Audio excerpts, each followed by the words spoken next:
Leonardo da Vinci once had a saying that those who have the diamond, the spirit, fixed to a star and to their god are immune to lies and slander that are spread horizontally.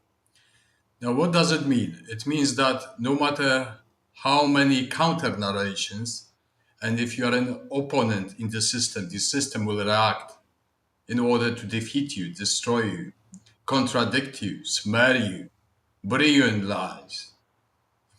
Then that's the natural reaction of the system. And you have to cope with it and defend yourself with the stout resilience. Now, where does it come to that? Apart from that, the daimon fixed in the mind obeys the daimon, but the mind, the human, mortal, animal body and mind, obeys the laws of nature.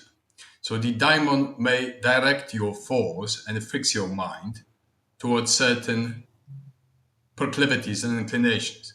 But if you are receiving trauma, there is a notion of trauma-based conditioning. If fanatics attack you, sooner or later you become a hardliner.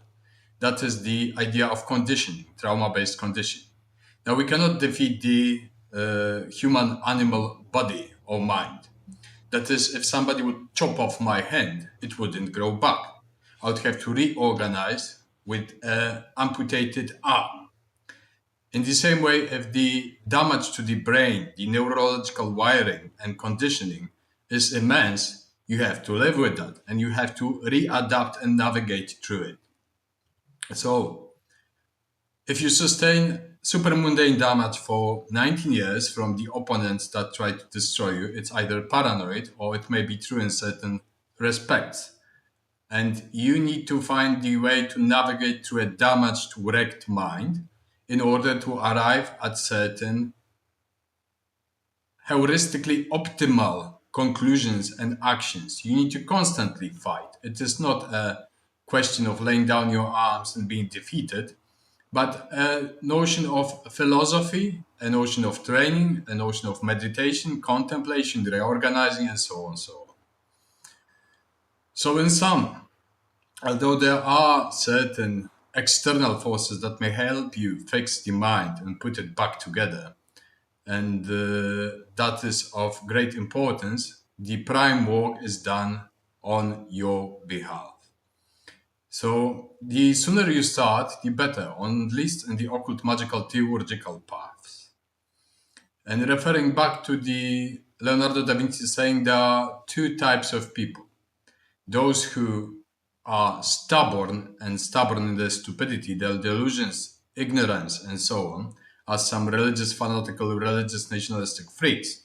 And those who are perseverant. Now, the difference between perseverance and being stubborn is that the perseverant people knows he is right, knows because he's a critical thinker, he understands a lot, and he can position himself in order to navigate through coordinates and reference points in order to achieve the procession of the gods after shedding this mortal animal flesh of a human being.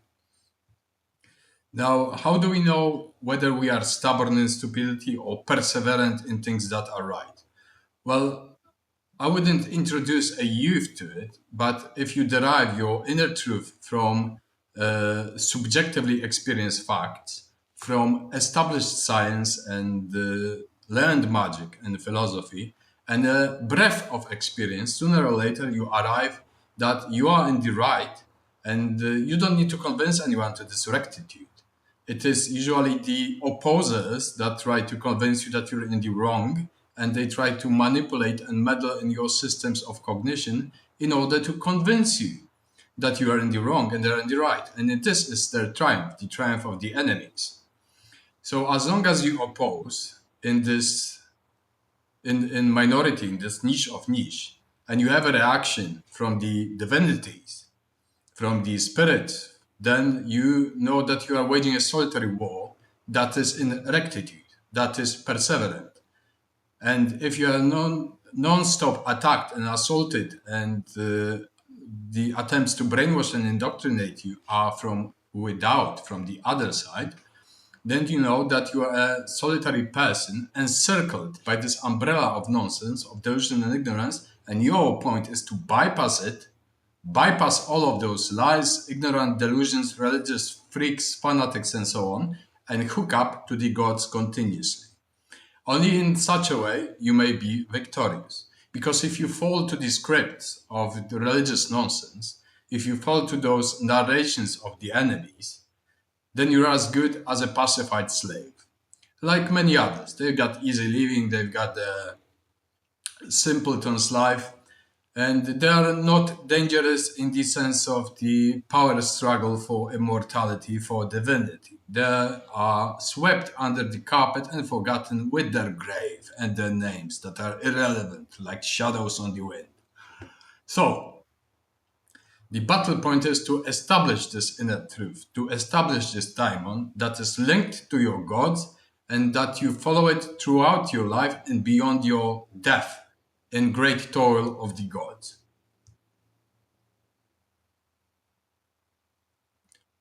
Thank you.